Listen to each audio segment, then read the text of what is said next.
السلام عليكم ورحمة الله وبركاته. أصحابتك وحرن جنال كمر كلا سود وهذا أدي هذا ومهد سنتهين مقال كان ما أنت وحن ربعنا ندخل وذاقو حلبان كترسن كونغرس كمريكان كه أو ريبابليكانا أيا وحا أوصوبان دقي شرعي لوغو مقعدري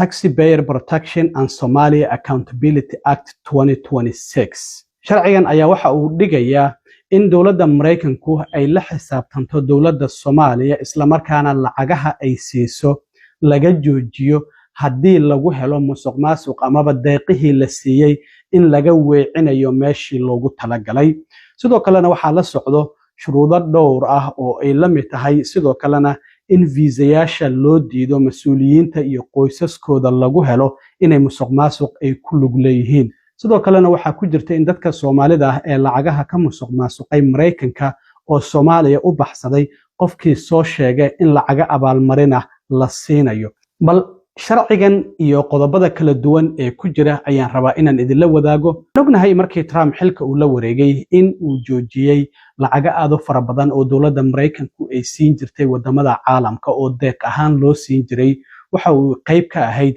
barnaamijkiisii in la yareeyo lacagta dawladda Mareykanku ay qarash gareyso waxa uu yiri maxaan anagu lacaga ugu bixinaynaa wadamada caalamka inaga ayaaba u baahanba wadanka ayaa deyn fara badan lagu leeyahay marka hadda sharci cusub oo waxa jira xildhibaan ka tirsan Congress-ka Mareykanka oo Republican ah lagana soo doorto gobolka Texas uu soo bandhigay toddobaadkii hore sharcigan waxa la yiraahdaa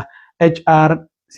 8334 Taxi Payer Protection and Somalia Accountability Act of 2026 waa ilaalinta canshuurta ay bixiyaan dadka Mareykanka iyo xeerka la xisaabtanka dawladda Soomaaliya ee sanadkan 2026 waxa soo bandhigay xildhibaan la yiraahdo Ronnie Jackson oo laga soo doorto degmada 13aad ee gobolka Texas xildhibaankan markii hore waxa uu ahaan jiray dhakhtarka qaaska ah ee madaxweyne Trump afartiisii sano hore ee wadanka uu madaxweynaha ka ahaa markii Trump xilka uu ka degay kadibna xildhibaannimo ayuu u tartamay 3 bishii January ee sanadkii 2021 ayaana xildhibaannimada loo dhaariyay haddaba marka xeerkan waxa uu soo bandhigay toddobaadkii hore oo Congress-ka ayuu hadda hor yaala 21kii bishan ayuu soo bandhigay waxana xeerkan uu yahay marka xeer la doonayo in lagu xisaabtamo dawladda Soomaaliya isla markaana deeqaha la siiyo hadii laga weeciyo meeshii loogu talagalay in dawladda Soomaaliya lagu xisaabtamo marka sharcigan oo sidii sheegay ah Taxi Payer Protection and Somalia Accountability Act of 2026 waxa muhiimadiisu ay tahay in dawladda Soomaaliya laga joojiyo oo dawladda Mareykanka ay ka joojiso caawinaadda ay siiso hadii shuruudahan qaaska ah la helo waxana la doonayaa in la dhaqan geliyo qaabab kala duwan oo lagu ilaalinayo laguna soconayo lacagaha Soomaaliya loo diro sidoo kale halka ay marayaan lacagaha xawaaladaha ama dadka Soomaalidu ay diraan sidoo kalena waa ay ku jirtaa marka qodobada ugu muhiimsan ayaa waxa ay kala yihiin oo aan rabay inaan idin la wadaago toddobadan qodob ee soo socota qodobka koobaad ayaa waxa uu yahay caawinaadda ajnabiga waa caawinaadda dawladda Mareykanku ay siiso dawladda Soomaaliya waxana sharcigan uu soo jeedinayaa in gabi ahaanba la joojiyo midda xiriir iyo sidoo kale tan dhaqaale ama caawinaad oo la siiyo dawladda Soomaaliya hadii aysan sameeynin ilaalin ku filan oo looga hortagayo in deeqaha Mareykanku uu siiyo Soomaaliya aan laga weecin meeshii loogu talagalay marka hadii lagu arko in deeqaha Mareykanku uu siinayo Soomaaliya laga weecinayo meeshii loogu talagalay ama dadkii loogu talagalay aysan gaareynin markaas waxay tahay in laga joojiyo deeqaha Mareykanku uu siinayo Soomaaliya sidoo kale waxa qodobkaasi hoos imaanaya in la joojiyo caawinaadda uu Mareykanku siiyo dalka Soomaaliya hadii la xaqiijiyo in lacagahaasi si qaldan loo isticmaalay ama sidoo kale meeshii loogu talagalay aan la geynin sidoo kale qodobkan waxa hoos imaanaya in caawinaadaha la siiyo organisationada ama NGO-yada caalamiga ah in aan dhinaca dawladda Soomaaliya loo marin oo iyaga si toos ah loo siiyo maadaama hadii dawladda Soomaaliya musuqmaasuq lagu arko qodobka labaadna waxa uu yahay in la xanibo lacagaha loo diro Soomaaliya sharcigan ayaa sidoo kale waxa uu dhigayaa marka Congress-ka uu sharcigan meel mariyo madaxweynaha waxa looga baahan yahay in uu qaado tilaabooyin looga hortagayo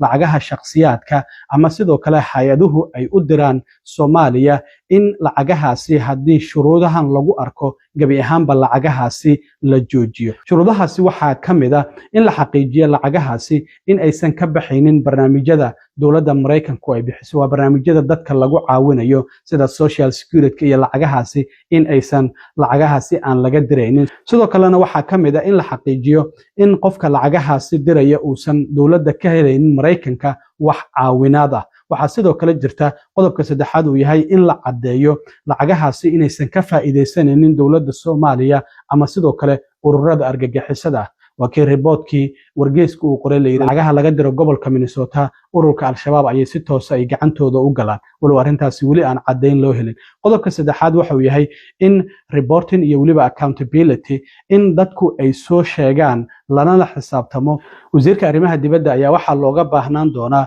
in uu Congress-ka ka siiyo warbixin amaba cadeymo la xiriirta in Mareykanka lacagaha uu u diro Soomaaliya, isla markaana sidoo kale lacagahaasi sida loo xawilo amaba loogu diro dowladda Soomaaliya, iyo sidoo kalena dadka ka faa'iideysanaya ee saraakiisha dowladda Soomaaliya ama sidoo kale ururada argagixisada. wasiirka arrimaha dibadda ayaa arrimahaasi oo idilna looga baahan yahay. qodobka afraadna waxa uu yahay visa restriction, in xanibaad dhinaca viisayaasha ah lagu sameeyo. sharcigan waxa uu dhigayaa in qodobadiisana ka mid ah in xayiraad dhinaca viisayaasha ah lagu soo rogo mas'uuliyiinta iyo weliba kuwa hore ee dowladda Soomaaliya kuwaasi oo ku lug leh musuqmaasuq amaba si qaldan u isticmaala deeqihii Mareykanka uu siinayay Soomaaliya. waxaana sidoo kale xanibaadahaasi ay saameyn karaan qoysaska u dhow mas'uuliyiinta dowladda kuwa hore amaba kuwa hadda jooga ee musuqmaasuq lagu helo. qodobka shanaad ayaa sidoo kale waxa uu dhigayaa in xanibaado ama xayiraado dheeraad ah lagu soo rogo muddo 60 maalmood gudahooda. ayaa sharcigan marka la meel mariyo